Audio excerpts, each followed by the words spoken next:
Today's show is sponsored by the ABV Barrel Shop. The ABV Barrel Shop is located in the St. Louis metro community of Arnold, Missouri. The ABV Barrel Shop is focused on one thing: single barrels. Best of all, you can try before you buy. Head over to abvbarrelshop.com to sign up for their email and text distribution so you know what they have in stock, what classes are coming up, and who from the industry may be coming in to visit. The ABV Barrel Shop. It's where single barrels live. We are also sponsored by the Bar to Go. The Bar to Go offers traveling minibars that are no bigger than a small purse or toiletry bag. Best of all, they are fully customizable so you can create the perfect piece that is unique for you. If you own your own business, what a fun and unique way to promote what you do. Check them out online at thebar2go.com. That is the number 2 in the Bar to Go. If you have wholesale questions, call my friend Isabel Clark at 504-481-1297. Finally, we are sponsored by the Neely Family Distillery. NFD is a family-owned business that keeps ringing up awards in the spirits world. Head to Sparta, Kentucky to experience the family history, award-winning spirits, and meet the Neely family. Check them out online at neelyfamilydistillery.com. Now, on to the show. Let's drink!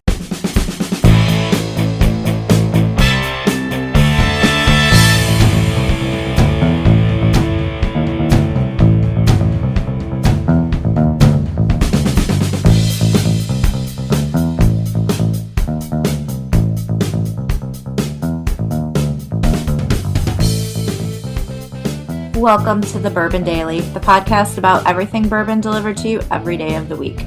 Today on the show, we discuss why people lose their minds over Costco's bourbon and proudly tell everyone they should come get it too because it's made by Barton, yet they don't give a flying fig about the Barton brands like 1792. My name is Justine Mays. Please join me in welcoming my co-host Steve Akeley, along with our special guests Lenny Eckstein and Luke Otero. Hey gang, what's up? Hey. Hello. Hey, everybody. Yeah, so we're going to be talking today about this phenomenon of people love the Costco brand because it's Barton, but they don't seem to like the Barton products. It's a weird thing. We'll get into it. We'll dive into a little bit deeper into it after the break. For right now, though, Luke said there's something he wanted to talk about. He didn't know if it was a good topic or not, so we'll see. We'll see how it goes. What do you got, Luke? Well, I'm not sure if everyone on the Tonight Show is following the FIFA, the soccer matches, and I don't know if Lenny's got his big screen there, showing all his guests, but I'm into it, and I'm obviously Team USA. But I was texting Renee today because Canada made it in by the skin of their teeth. Okay. To the next round, and so she was ecstatic, and she may have been drunk. Who knows? But that doesn't make her a bad person, Right. So anyway, I'm just wondering if any of you are following it, and if there's another team other than the USA national team you're watching. Okay. I'm not a fan of soccer per se, so I'm not really into this, but I am, of course, always rooting for USA. So that's my team. I don't know about the other sports, and I don't even really understand exactly what this is. It's kind of like the Olympics, but kind of not, or bigger than that. I'm not exactly sure. That's the point I'm trying to make. I don't know enough about it to really know exactly, because it seems like they got their stars in there, because I heard the name Messi, and I've heard that name before. So it's a kind of but I'm rooting for, I got two questions. I'm rooting for USA. So that's the statement I want to make. And I have one question. Is Spain not in this? Because yes. Look, I figured you'd be kind of rooting for Spain too. Yeah. Spain is still in it. They're into the next round. And the short answer is yes, USA first, and then Spain, and then actually Mexico. So those are your three teams. It comes around every 4 years. I don't typically watch soccer in between, but when each country picks the best of their soccer or football players, it's quite a deal to see all these people. They were at a Boston Red Sox game. They were at a golf tournament. I've enjoyed all that for sure. Yeah, that's like a cultural phenomenon to watch that. It's and I guess social media is posting stuff daily. How the visitors to our country are so enjoying it. I mean, There's so much hidden bar and ranch dressing being confiscated by TSA.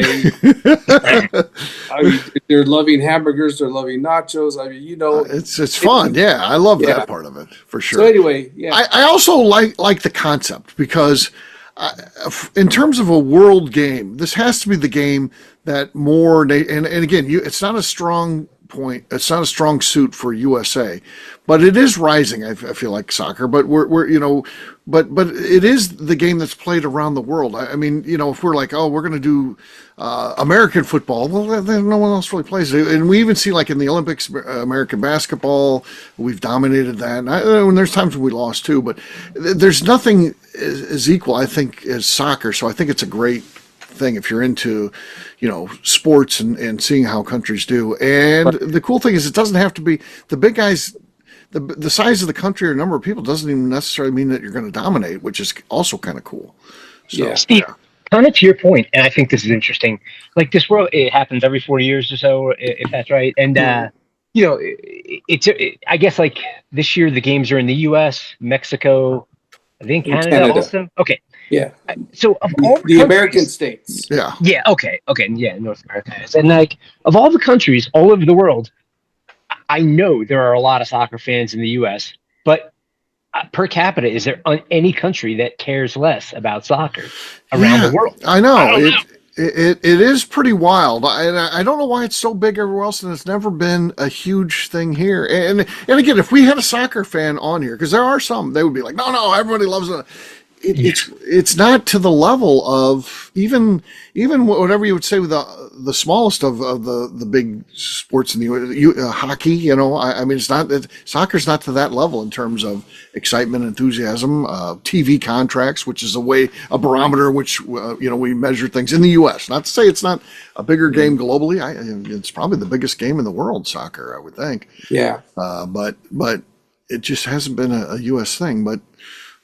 It seems like the U.S. is doing better than when I was a kid. I mean, so it seems like they have raised up some. So hopefully it continues.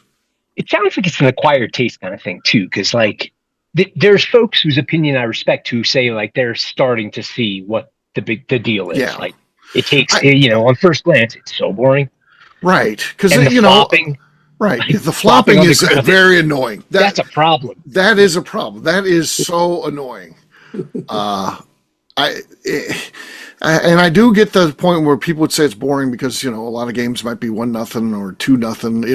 You get a 3-0 lead. That's almost insurmountable. Right. So it's not. But there can be something said for defensive games and stuff like that. And obviously, you got to be tremendous athletes to run around and go for back and forth. Minutes. Yeah, for 90 minutes. I mean, that's real. That's real. So yeah. So Justine. Well, I didn't get into it till about 2010 when Spain was playing, and Lucas and I. He said, "Dad, you want to go with me to a bar?" We were in actually Sonoma. I said, "Sure." What are we doing? He goes, "We're going to watch the final," and it was really exciting. And the bar atmosphere was there's Germany fans and Spanish fans, and where we fell. So right. And it was so from then on, he and I, when it comes around, we get together and make a bit of it. And we're actually going to the next round in Dallas, and if all works out, Justine, we'll get to see Spain and Portugal play, two of the best teams in the whole world. Okay. Nice. Yeah, that's cool. Justine, how about you? What's your team in this thing? I mean, I always root for the USA, but I don't watch any sports on television. Mm-hmm. Both my nephews played soccer and I enjoyed watching them play. But yeah, I don't really tune in. I mean, we were at Traverse City Whiskey Outpost yesterday and they had games on. So I occasionally was like watching, but I wasn't like Justine, following. Did you really enjoy watching them play, or did you just because they were family? No, I did enjoy it because I mean, it's. Because I went to my kids' baseball game the other day and I did not enjoy watching. Their team is so bad. Yeah, it was ridiculous. I got a follow-up question in regard to that. Someone told me, or Darren told me, I guess his family follows soccer, and apparently there is a world-class female that's only a junior in high school right now, but she's scoring games where she's scoring like 12 goals. She is that much advanced. They're saying she's going to be part of this kind of stuff down the road. I mean, do you go see a player like that just so you can say, hey, when she does hit it, if this trajectory continues, you can be like, hey, I saw her back in St. Louis back when she was, in high school or before all this broke. I think that might be a thing. I talked to Ward and I said, I think we should probably go see her. If it was somewhere close, I would go see it. Yeah, if she lived, I mean, they play right around here, so it's like I've never been to a high school game or any kid's game, to Lenny's point, that wasn't mine before. But I was thinking, I don't know if she's going to be, if that's that sort of talent down the road. It could be cool to say I saw her play back when she was living in St. Louis. Yeah, I think as Americans, we are spoiled with a lot of different professional sports, and we have football that I think we all love, and give or take basketball or baseball, and also but the rest of the world, all they have is their football. That's it. Right. And we only think about, and honestly, I'm one of them, the U.S. soccer team until the World Cup rolls around. Right. I'm not watching them in between. So. Yeah. We're so nice in the U.S. We even like people who like the Dallas Cowboys.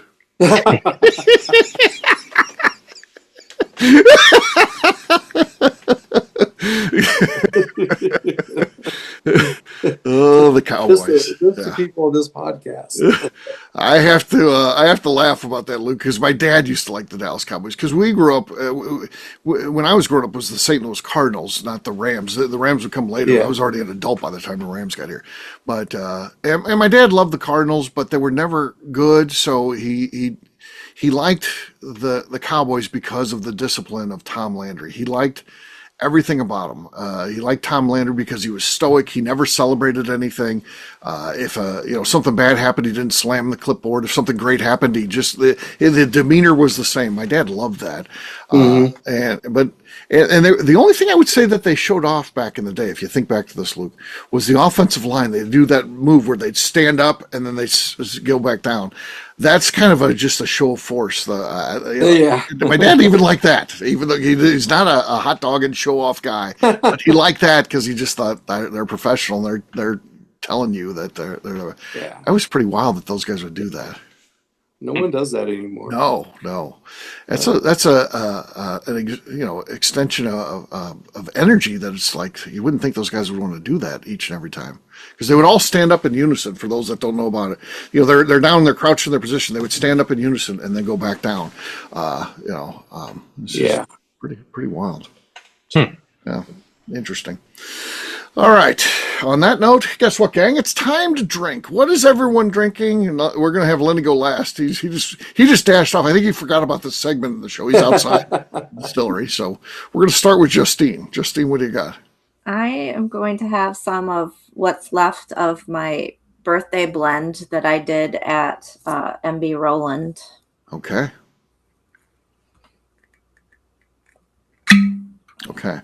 That was solid. Probably a squeak there too, though. So it feels like that left the door open for her to be beaten. We'll see what happens. Luke, you're next. I've got a bottle of 291 single barrel. It was your pick, Steve. All right. Okay. Clean, but definitely far too quiet to take the lead. I've got from Boxing Bear here, so Demetrius Kane's place, I've got Mostly Done. Let's see what we got here. I feel like that was good, but Justine's was louder, and despite the foul, we're going to say she still has the lead. But Lenny, it's your turn. What do you got there, buddy? Yeah, well, I'm at the distillery, and I do not have anyone else's bottles except my own, so that's all I'll be drinking tonight.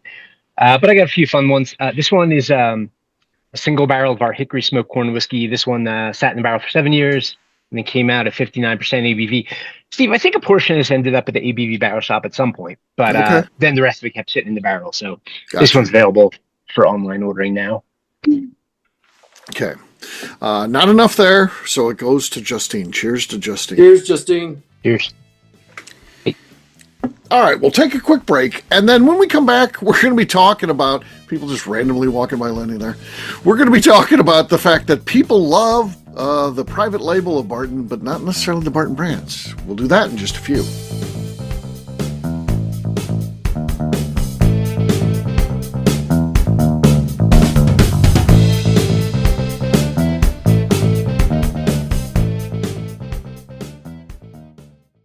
Okay, let's talk about the people that make these shows happen. First up is the Stave and Thief Society. Via their in-person class at Moonshine University in Louisville, Kentucky, the Stave and Thief Society is the place where you, a bourbon enthusiast, can expand your knowledge and emerge an executive bourbon steward. In 2017, I completed my executive bourbon steward certification. It's the most comprehensive bourbon certification available and connects you with an expansive network of bourbon enthusiasts and professionals. Check out the full listing of in-person and online certifications and join the society today by enrolling at staveandthief.com.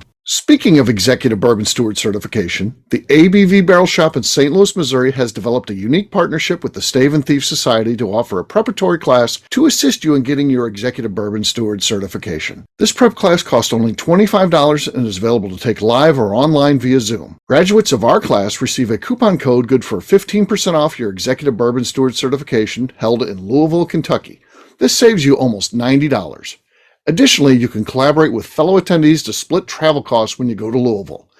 If you're interested in signing up for the class, simply head over to abvbarrelshop.com and check out the classes and events page. Last but not least, we are sponsored by Neely Family Distillery. Royce Neely is the 11th generation distiller in one of America's oldest distilling families. A visit to Neely Family Distillery takes you through family history, where you can see all the artifacts and newspaper clippings through the years from this family that started distilling in America after James Neely arrived from Northern Ireland in 1740. Today, Royce Neely and his team are crafting some of the best spirits in America. Their bourbon and absinthe offerings keep winning top honors in the spirits competitions. Recently, their absinthe made history as the first platinum winner in the absinthe category at the San Francisco Spirits Competition. Neely Family Distillery is definitely a bucket list destination if you are a bourbon fan. Learn more about their spirit offerings, visiting their facility, and the awards they have collected over at NeelyFamilyDistillery.com. And now, back to the show.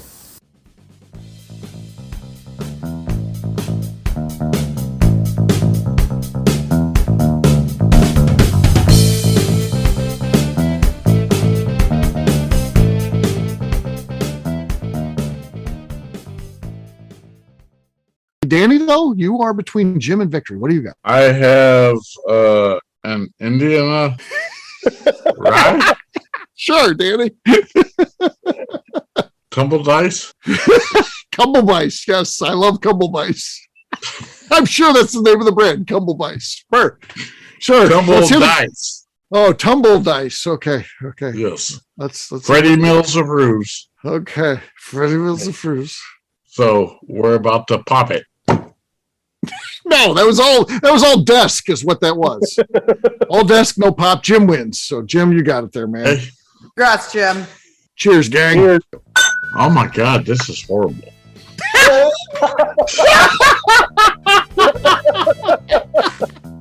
Welcome back. Today on the show, we talk about everybody going crazy over Costco bourbon because it's made by Barton, but they don't really care about Barton brands. Yes. So this is just something that I noticed. Like I'm involved in the big group here is there's a bunch of them. There's probably 10 different bourbon groups, but the big one is the St. Louis Bourbon Society. And I'll see posts when it hits at Costco saying, "Hey, this is out there," and they'll show themselves with like a case of it, and they'll be like, "Yeah, by the way, you do know this is Barton," but. Okay, so obviously you're saying I respect Barton, I love Barton, and I'm able to get it for a super low price as it's disguised as Costco's private brand. But never one time in that group, ever, not one, have I ever seen someone post a picture of like 1792 or Barton Bottle and Bond or any Barton product at all. So where's this enthusiasm when it comes to just the regular Barton brands? I'm not sure, but I've seen the same thing Uh-huh. And my friends, well, first of all, they're not the ones that are going to smaller mom and pop stores to buy their spirits. Uh-huh. They're hook, line, and sinker into Costco, and they think everything Costco Right. is it. So they buy their vodka, they buy their bourbon, they buy their tequila, and I said, "Oh my God, I feel really sorry for you. I mean, Right. there's a bigger world out there, and you think you're saving money, but maybe a little, but there's a bigger world out there. So Yeah, for I'm sure. not sure what it is. Yeah, I'm not saying from time to time utilizing a Costco to your strategic advantage is a bad thing, but I spend your money to the mom and pops and make a difference to them, and I think it'll come back to you if you're like, well, I'm paying 30 extra cents on this vodka that I can get because when I get at Costco or whatever it is.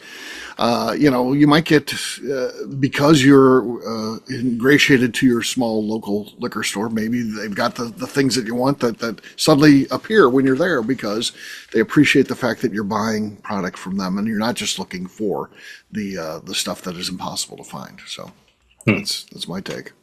And this the Costco stuff, it's all Kirkland branded. Is that the deal? Yeah, that's their So you brand. get the Kirkland bourbon. So Yeah. I gotta think like, well, first of all, it's obviously ridiculous, but maybe Uh-huh. it's a bit of a like in the same manner that folks kind of went crazy for that $2 Chuck wine from Yeah. Trader Joe for a Uh-huh. while. There's something about like it's Costco, and the thought is not only am I getting like a massive amount of beef and the largest stack of cans of tuna and Uh-huh. toilet paper, but I'm getting bourbon, and hey, I heard it's pretty good. It's like a novelty, I suppose. Like Is it about the bourbon you think, Lenny, or is it about the flex of, hey, I know what this is, and because they're all maybe. saying it's actually Barton, is it because they want to show that they're an insider, they're cool, they know what this is? Is that why they're doing it? It's not necessarily even because of the bourbon. Yeah, you got a point, especially like no shade to anyone who might be in the know and is doing it for silly reasons. I guess maybe there's a split, like a portion of the market or the buyers certainly are those who have heard like, hey, this is actually good quality from Mm-hmm. Costco. The others, good point. I mean, that's where the silliness lies, where they are getting a stealthy bottle of 1792 or something like that. But again, is it any cheaper than the Barton product? If it's like a Right. screaming deal, Right. $20 less than the standard bottle, I get that. But Yeah. otherwise, that's silly. The only person who could say they are 1792, we had Weebrink in the store Saturday night doing a presentation. Fantastic, by the way. Best presentation That's we awesome. ever had in the shop. Very cool. Unbelievable. The people that attended that, he blew them away. Well, one of the questions was, after all that talk, what brand do you like? He's like, well, I'm part of the industry. I like them all. I'm like, sticking out of his arm there, his arms, because he's jacked, he's got the big muscles, and there's the 1792 logo right there. I'm like, you might want to just look right here if you want to know what Weebrink's favorite. Yeah. That's pretty awesome. He can deny that all he wants, but there it is right there in ink. Yeah. So, yes. Too funny. Yeah. I think that it's part of just the whole cult thing behind Costco. I mean, it's the same people that think that Costco pizza is the end all be all. I know. Pizza. And it's not. Yeah, it's not. I mean, I really think the only thing about buying liquor at Costco is like if you're doing your own like bar at your wedding reception or something, and you go buy the big ass jugs of alcohol, like that's really the only time that I think that it's super beneficial to Right. buy your alcohol at Costco. Yeah. You know what was interesting for a while though? It's starting to shift in Colorado. It might have fully shifted already. I'm not sure. I don't go down to Costco very often, but because of the way the laws were, and our laws used to be pretty awesome, they changed over the last few years. Costco, there was only like one Costco that could sell alcohol within the store. All the rest of them had Costco stores that were like kind of bolt on. They weren't really owned by Costco, right? But they kind of like licensed it to them, and they had local stuff, and you could talk to the buyer, and it was kind of awesome because folks would not they I don't know. They I guess they didn't know, but they were shopping at Costco anyway. So then they would peel out and go into the liquor store, and they might buy some Colorado stuff, or the big brand stuff too, Yeah. Kirkland brand. Who knows? Mhm. Yeah, I think actually, Lenny, in Louisville, the liquor store is separate. Mm. Yeah. Yeah. Laws are always different, how they work and stuff like that. Some of them have. You can have it, the liquor store is separate, but maybe it's in Ohio when I'm visiting the in-laws, but it has to have four walls. But some of them have it inside the store even. No, this is separate. This is a separate store you're walking into, even though it's within the store. Yeah. Whereas What people, I think, I mean, this is kind of a tangent, but I think some people didn't like, but brand suppliers loved was that it was that way in Colorado, but also the law was you can only own one liquor store, so all of these attached ones were independently owned, and that was huge. But it's not that way. So old they news. got rid of that law or whatever. Yeah. The big corporations crushed it. I would think, duped everyone into voting for it. So yeah. I would agree with Justine though, for the most part, that it's part of the cult thing that they just. Some of my friends don't even know that it's Barton. They just think they're getting the best deal, the best bourbon for $20 cheaper. And I always point out to them, listen, your money's going out of state. It's not helping somebody who's employing some folks here who are supporting, distillers and distilleries. And so anyway, I'll get on my soapbox here for a minute. I know. It's being involved in small business myself definitely has changed my view, and it's permanent. Even as I transition out and retire, my dollars, whenever I can, whether that's a restaurant or a liquor store or whatever it is, even a small local hardware store, I tend to go to. Now, that's not to say I'll never go to Home Depot. I mean, there's times when you have to go to the big box stores. The small local guy doesn't have things, but when I can, I'm spending my money at the small stores for sure. Yeah, I think it's a good thing. So I like going to the smaller stores just because, I mean, this isn't to say I do get overwhelmed at Steve's store because there are so many things to choose from. But I like to go to the smaller stores because there aren't as many things to choose from. Yeah. Like if I need an air filter for my furnace, I don't have to walk through the whole damn thing and look at 40 different ones. Right. Well, let's go back to the hardware store thing. What I love about going to the local hardware store, if I've got a project and something I'm working on, I can ask about it and they'll tell me. It's all like retired guys, these old guys who are earning money so they can do projects at their house. It's not the young kid that's working an after-school job and doesn't really care about anything, doesn't know anything. Yeah. At our local hardware store, we've got, I don't know, maybe like 3 employees there that are worth a shit in terms of if you have a question, they can answer. The rest are all kids who don't know shit. The best one is this woman who wears like a, I don't know what kind of cap you'd call it, like a derby cap, I don't know, whatever it is. But she's got like a really rough voice and she knows fucking everything. She is awesome. It's the best. Yeah. It's worth going in there if she's there and asking just to interact with her. Yeah. This is great. Yeah. She's so knowledgeable and like gritty. Yeah, that's how that stuff is great. It's what makes it great. I mean, it's just fun. So, I like that stuff. At my store, the only kids you'll see there, you will see some, and you're like, oh, here we go. They're starting to hire those. No, they're the ones that have to load the stuff. If you buy 20 bags of rock in the back of the pickup truck, that's their job there. So I don't mind them for that. That's doing with You gotta have a store. Those old guys aren't going to be lifting that stuff. So yeah. Yeah, let those young backs lift that. So, yeah. Absolutely. Yeah. Well, there you go. There's a little bit about the Costco bourbon and the phenomenon that it is, and just an interesting thing to point out, the fact how people go crazy over it, but not necessarily over the brand behind it, even though that's what they're trying to say is why they're buying it. So, fun stuff. Let's talk about where people can find us. Luke, we'll start with you. Where can people find you? You can find us on Instagram at Santa Fe Boutique Wines. And you can find me on LinkedIn. All right, Lenny. You can find me and the rest of Deer Hammer on social media at Deer Hammer, on the website deerhammer.com, and you can come visit us in beautiful Buena Vista, Colorado. All right, Justine. You can find me on Instagram at JA_Maze. All right, for me, I'm an easy guy to find. It's at Steve Akeley across all social media. ABVnetwork.com. That's where you can check out what's going on with the shows, and you can, if you want to listen to a previous show, they're out there. ABVBarrelShop.com is what's going on with the Barrel Shop, and there's always a lot of cool things going on. Lenny will be here very soon as we record this. He's going to be here July 11th, so yeah, for our anniversary festival. So limited tickets left. Call us if you want to get one of those, or go online. And yeah, a lot of cool things happening. And the way to follow it is abvbarrelshop.com. Anything else to say before we get out of here, Justine? I would just like to remind the audience to please give us a 5-star review that includes comments.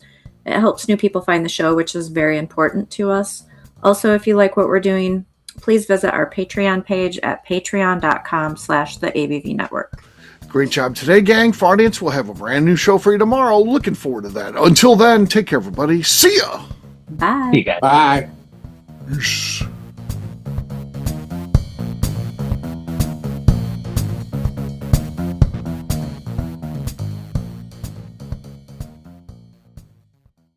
Before we let you go, let's talk about one last thing. The ABV Barrel Shop in the St. Louis community of Arnold, Missouri. The ABV Barrel Shop is focused on a couple of things. First of all, single barrels. We are the place where single barrels live. We go to distilleries, taste through the whiskey, select the best barrel, and have it shipped to our store where we present it to you, our customers, by allowing you to try before you buy. We're also known for the classes that we have in our education center in the store, as well as the events we have with industry professionals from the bourbon business. If you are in the St. Louis area, please come by and visit us at 6 Fox Valley Center in Arnold, Missouri. Or at a minimum, at least sign up for our email and text distribution so you know exactly what's going on in our shop over at abvbarrelshop.com. This is Steve Akeley, owner of the ABV Network, signing off. We thank you for listening to our programming and truly appreciate your support. The Bourbon Daily is part of the ABV Network. For more information or to become a sponsor, please visit abvnetwork.com. Thanks for listening, and cheers. This has been a Steve Akeley production.